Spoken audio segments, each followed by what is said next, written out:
Halo guys, selamat datang di channel gua Monomon Saham. Di video kali ini gua akan update lagi saham-saham yang akan bagian dividen di bulan Juni, guys ya.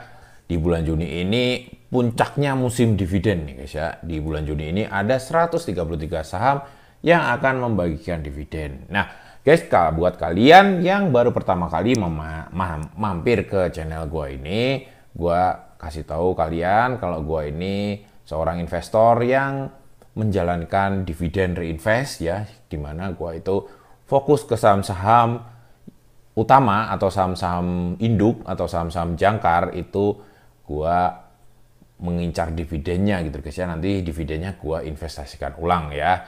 Itu untuk jangka panjangnya gua seperti itu. Yang kedua, gua itu juga melakukan trading jangka pendek ya dengan cara swing trade di saham-saham menjelang pembagian dividen ya guys ya. Saham-saham yang membagi dividen itu kita belanja waktu menjelang pembagian dividen 3 bulan 2 bulan sebelum pembagian ya, sebelum proyeksi pembagian di harga terendahnya. Sesudah itu kita nanti jual di menjelang cumdate ya, atau menjelang ini guys ya, kadang juga pas waktu RUPS itu, kadang RUPS efeknya itu ternyata kadang-kadang ngelebihin cumdate. Intinya ketika kita sudah merasa cukup ya kita jual gitu loh guys ya. Nah, untuk yang gua continue update itu adalah saham-saham yang mau bagi dividen 3 bulan 2 bulan sebelum proyeksi pembagian dividen. Itu tujuannya untuk kita swing trade gitu loh guys ya, untuk jangka pendek gitu loh guys ya, bukan untuk dividennya. Tapi kalau kalian mau ambil dividennya juga tidak ada masalah ya guys ya, semuanya itu masing-masing ya guys ya, tidak ada yang mewajibkan kalian harus melakukan swing trade. Gak apa-apa juga kalau kalian memang pengen dividennya, kita juga update. Tujuannya kalian juga silahkan kalian pilih sendiri-sendiri gitu guys ya. Oke guys ya, jadi memang Juni ini memang musimnya dividen guys ya. Tapi kita harus bagi ke dalam masing-masing sektor ya, supaya kita tidak pusing ya guys ya. Karena untuk sektor-sektor ini biasanya itu identik ya guys ya saham-sahamnya ya. Ini kita akan bahas sektor siklikal untuk saham-saham yang akan membagikan dividen di bulan Juni 2025. Ya oke. Jadi untuk sektor siklikal itu ada 16 saham ya guys ya yang mau bagi dividen ya. Tidak semuanya oke ya guys ya, banyak ampasnya ya guys ya. Untuk itulah kita pilih-pilih ya guys ya. Tidak semua harus dibeli gitu loh guys ya. Yang ampas-ampas ini contohnya RAM, ini benar-benar ampas ini guys ya, labanya aja minus ya, harganya juga masih 288 ya. Ini harganya harusnya ini ya mungkin pantasnya sih 10 rupiah ya guys ya.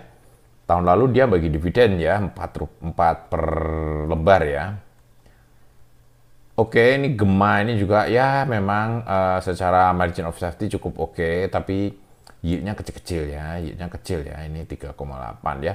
Rata-rata yieldnya kecil-kecil ya guys ya di saham siklikal ini, kecuali satu hal yang menonjol sekali itu yaitu saham MPMX guys ya. Nah, jadi kita hari ini akan bahas MPMX guys ya, karena memang MPMX ini yang paling potensial untuk daftar saham yang akan bagian dividen di bulan Juni ya. Jadi guys, book value-nya itu MPMX ini cukup bagus ya, 1390 dengan earning per share 139. Jadi harga wajarnya itu 2089 ya sebenarnya ya guys ya. Harga saat ini itu di bawah harga bukunya ya. Jadi modal dibagi dengan lembar saham itu ternyata lebih tinggi daripada harga saat ini ya. Jadi harga saat ini juga menurut gue sih lumayan murah ini guys ya. Coba kita buktikan dengan mengecek berdasarkan PBV dan PI-nya ya guys ya. Oke, kita coba cek ini berdasarkan PI-nya. Berdasarkan PI-nya untuk 1 tahun terakhir aja, kalau 3 tahun kepanjangan. Untuk 1 tahun terakhir berdasarkan PI ini kemarin sempat murah banget ya, lalu mulai naik lagi menuju murah ya. Ini merah ini murah banget ya guys ya. Oke, kita coba cek berdasarkan PBV guys. Nah, berdasarkan PBV juga ini cukup murah ya guys ya, mulai bergerak naik ya. Bergerak naik mendekati ini tengah-tengah ini rata-rata ya, ini belum mahal ya. Mahal itu yang pink sangat mahal itu yang biru ini ya. Kalau sampai ke sini itu mahal banget ya. Ini ternyata cukup sedang ya, mulai merangkak naik ini harganya ya guys ya. Jadi nggak cuman lo aja yang ngincer dividen, tapi semua orang juga mulai ngumpulin gitu loh guys ya, mulai akumulasi gitu loh guys ya. Oke, ini kalau secara chartnya kayak gini guys ya, kemarin harganya sempat menyentuh pita bawah ya, Bollinger Band itu ini guys ya, pita bawah itu biasanya oversold ya guys ya, harusnya setelah pita bawah ini ke atas, mendekati pita atas nanti turun lagi ya. Ya ini kemarin juga sudah ada cross ya, garis MACD ngelewatin garis sinyal ya, jadi pergerakan rata-ratanya itu sudah merangkak naik ya guys ya, sudah ini guys ya, sudah melewati garis sinyal, artinya ini sudah waktunya naik nih guys ya, karena memang mau bagi dividen guys, jadi sudah mulai merangkak naik ya. Oke, kita coba hitung prediksi dividennya ya guys ya. Nah guys, rata-rata ini si MPMX ini memang royal banget ini guys ya, kadang-kadang ya guys ya. 2020 itu saat lagi apes 26 per lembar, karena waktu itu memang susah ya jualan motor ya. Ini MPMX ini jualan motor Honda ya guys ya. Dia juga punya pembiayaannya ya, Oke, ini dulu 2020 itu waktu COVID ampas banget juga ya, dia ini 4 secara EPS-nya, tapi secara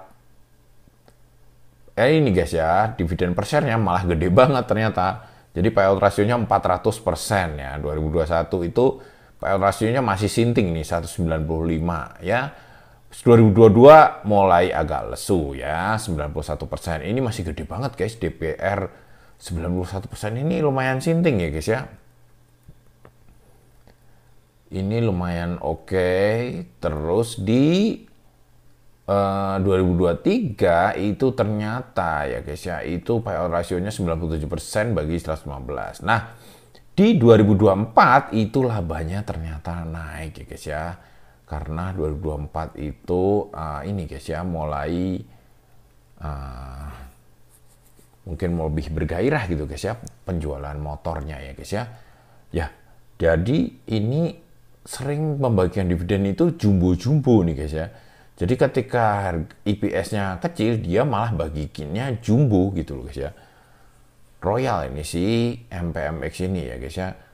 Tapi memang ini kalau nggak salah ada momen tertentu ya guys ya, ada laba dia yang dibagikan itu hasil penjualan unit usahanya gitu loh guys ya. Unit usahanya dijual pun langsung dibagikan semuanya ke dividen. Nah ini karena memang manajemennya ini dari pihak Saratoga ya, ini pengendalinya Saratoga ya guys ya, itu memang memaksa ya untuk meminta ya, memerintahkan MPMX ini selalu payout rasionya gede-gede gitu loh guys ya.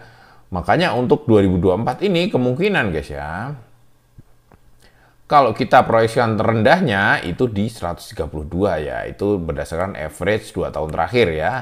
Kenapa gue nggak pakai 2020 dan 2021? Karena ini extraordinary ya guys ya, kita pakai rata-ratanya aja 9197 ya, itu 94%. Kemungkinan dia bagi 132, tapi kalau dia bagiin sama kayak tahun lalu aja 97%, itu di 136 ya guys ya. Kemungkinan yieldnya itu di 13%. Nah guys, kalau kita mau swing trade di sini nih guys, kita cek ya guys ya. Tahun lalu itu harga April 980 ya guys ya. Waktu menjelang cum date harga tertingginya itu 1075. Kenaikannya 95 ya, di bawah dividen waktu itu ya guys ya. Jadi dividen waktu itu 115, growth-nya waktu itu cuma 95, jadi lebih rendah 20 poin nih guys ya, lebih rendah 20 poin ya. Kalau seandainya bulan Juni nanti jadi bagi dividen MPMX ini, kemungkinan guys harganya itu akan ada di 1040 ya, gitu loh guys ya. Jadi karena waktu April itu harga terendahnya 980, harga tertingginya 1075 ya, jadi untuk April 2025 ini harga terendahnya itu 945 ya. Jadi kemungkinan dia akan puncaknya ada di 10.40 gitu loh guys ya, 10.40. Kalau kita beli sekarang 995 ya tentunya kita profitnya hanya kecil 4%. Tetapi kalau kita beli di harga rendah ya, contohnya waktu bulan awal Maret kemarin ya guys ya, awal Maret itu sempat di 920, akhir Maret tuh sempat di 920 ya tentunya akan bagus gitu loh guys ya. Nah, kita bisa untung sesuai dengan yield dividennya ya 12%. Tapi bedanya kalau lu nungguin dividennya tentunya lu akan kena trap ya guys ya. Seperti ini ya, ada palung-palung ini adalah sesudah pembagian dividen ya. Jadi kalau kalian ambil dividennya ya kalian mungkin akan harus nunggu gitu guys ya, nunggu untuk bisa menjual. Beda kalau swing trade ya, kalau swing trade kalian itu bisa jual pas harga puncak ya guys ya, kita tidak usah ambil dividennya, nggak butuh gitu guys ya, karena ya maksud gue bukan dividen itu nggak berharga guys ya, tapi kalau sesuai dengan plan lu masing-masing gitu guys ya, kalau memang gua beli sahamnya memang untuk dividen reinvest ya gua kagak jual gitu guys ya, kecuali harganya ekstrim ya, naiknya sangat luar biasa tinggi, itu ya kita kadang-kadang jual juga gitu guys ya. Nah, nanti untuk pembahasan itu gua share di video yang lain lah guys ya, apa yang harus kita lakukan kalau harga dividen saham yang kita rencana dividen reinvest ternyata harganya naik terlalu tinggi gitu guys ya, kita harus ngapain, itu nanti gua bahas di video yang lain aja guys ya. Ya, jadi gitu guys ya, si MPMX ini sebenarnya potensinya harganya nanti di 1040, tergantung lu buy-nya di harga berapa gitu guys ya. Kalau lu beli di 920 ya lu cukup oke, tapi kalau lu buru-buru di 995 ya kurang oke guys ya. Tetapi tentunya harga proyeksi ini tidak mutlak, karena bisa jadi dia tiba-tiba membagikan dividen jumbo seperti 2020 dan 2021, tentunya orang nggak akan mau kalah gitu loh guys ya, tentunya akan berbondong-bondong gitu loh guys ya. Gua kasih contoh ya, waktu 2020 ya, 2023 aja lah, 2022 aja ya, itu sampai 1345 ya guys ya, puncaknya ya guys ya. Ya dia itu naiknya sampai 1380 nih puncaknya nih. Ya, kalau bagi dividen jumbo ya gitu guys ya, gede gitu loh guys ya, kenaikan harganya gitu guys ya. Tapi sepahit-pahitnya kalau kita beli di harga bawah kemarin ya tentunya masih ada potensi 12% kalaupun dia bagi dividen sesuai proyeksi ini. Ya, kalau misalnya dia ternyata bagi dividennya jumbo, tentunya proyeksi harga ini dari 1040 bisa naik 1200, 1300 gitu loh guys ya. Karena orang berbondong-bondong gitu loh guys ya. Ya, oke guys, mungkin kayak gitu loh guys ya. Intinya MPMX ini di sektor siklikal untuk saham-saham yang mau bagi dividen di bulan Juni ini yang paling potensial ya guys ya. Ini yang menarik gitu guys ya. Harga saat ini itu sudah mulai merangkak naik. Sebaiknya kita kalau pengen swing di sini mungkin ada baiknya kita itu nunggu terpeleset dulu gitu guys ya. Karena kalau misalnya kita harga sekarang itu potensi yieldnya itu cukup kecil gitu guys ya. Ya oke, mungkin kayak gitu dulu. Sampai jumpa lagi di video selanjutnya. Wassalam.